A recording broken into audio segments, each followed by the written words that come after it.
Boy meets girl. Girl kinda ignores boy.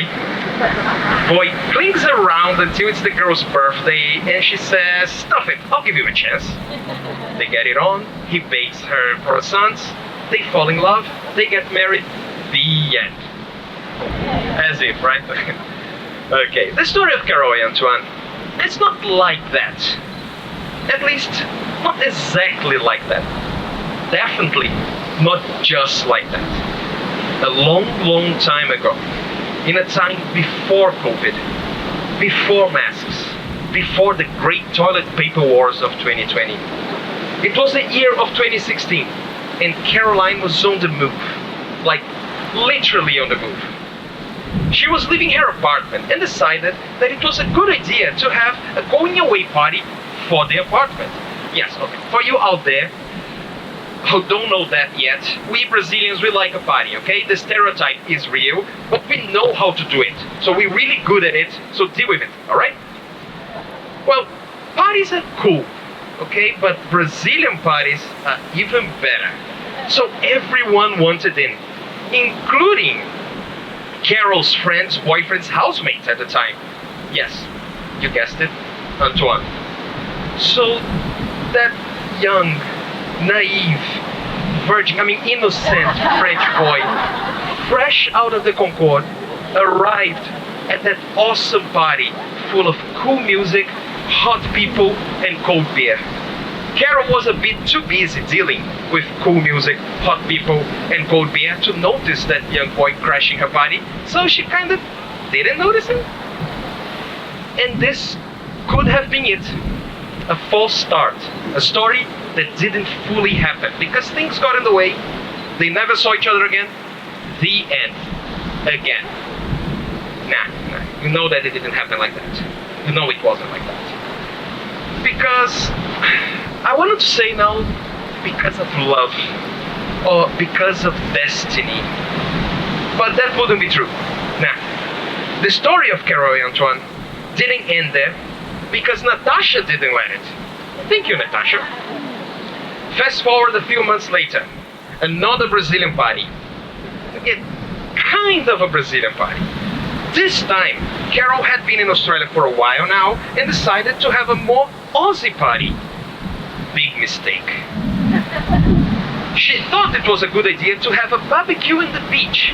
Great in theory, terrible in cover. The party was kinda alright, but the wind also kinda blew everything off, including the fun.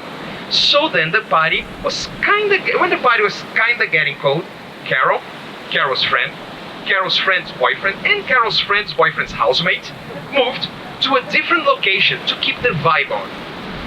This party was different than the last one. In the last one, Carol was celebrating a going away to a new home. A fun, valid reason to party, if you ask me. But now, she was celebrating her birthday, another lap around the sun. This was special. So she made a wish. I want a cute, hot French boy who baked me croissants in the morning. Natasha heard that wish and said, "Have you met Antoine? Is Natasha a fairy godmother? A genie? Or just nosy?" We don't know for sure, but the fact is that night, Carol's wish came true, and she got her hot French boy with croissants in the morning. Again, this also could have been it.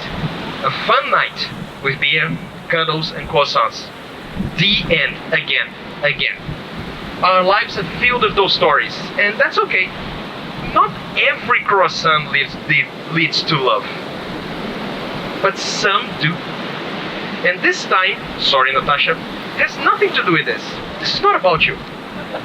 Antoine knew that he had met someone special, so he asked Carol out on a date for a coffee, like the gentleman he is.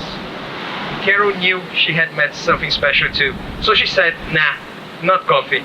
Let's have a beer," like the good Brazilian she is. So they have a proper first date, and a second, and a fourth, and so on, until they stopped counting dates anymore.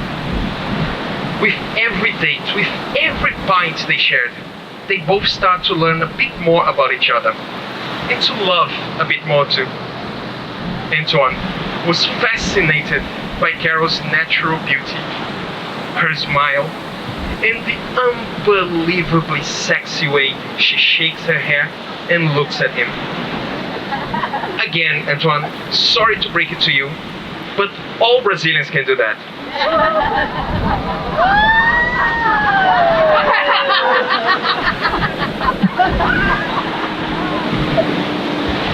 Caroline was a bit skeptic, but also couldn't help falling in love with Antoine's eyes, his generosity, and his big, warm, succulent croissants.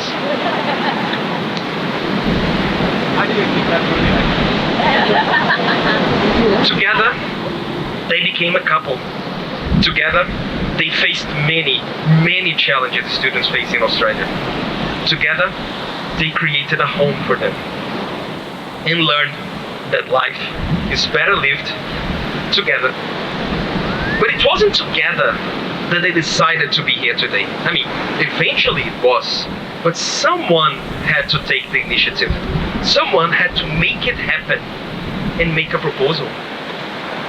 Antoine planned everything. Again, kinda. Like, Carol was hinting, lightly, subtly maybe, for a while that she kinda maybe wanted a ring. You never proposed to me, you just playing with me, told her with the man living with her for a few years now. But Antoine heard the call and answered. With the help of his homme d'honneur, Vincent, Antoine procured the ring. And that was pretty much it. That was all the preparation needed. All the rest was now left to fate. And there is no way better to let fate resolve itself than next to the beach, where it all began in the botched Australian barbecue years ago. Now in a slightly better beach though, Carol and Antoine were watching a sunset in Coral Bay. The sea, the breeze, the sun, the love. This would be the part now where I say something funny. Something funny happened, like a seagull stole the ring, or someone interrupted them to talk about Jesus. But no, this was a picture perfect proposal. Because of course it would be. Antoine dropped to one knee, told Carol he didn't want to do life without her by his side, and asked her to do life with him forever. Simple like that. Antoine and Carol didn't just find love, they created it. The story isn't of two people who instantly knew they were destined to be together. Well, maybe Antoine did, but that's not the point. The story of Antoine and Carol won't finish here. This is just the start of a next chapter. One written with love, beer, and croissants. I didn't finish the story of the proposal, did I? Well, after crying for a bit, Carol eventually said yes, because of course she would. When a hot, cute Frenchman who loves you asks you to spend the rest of your life with him, the only possible answer is, oui, monsieur.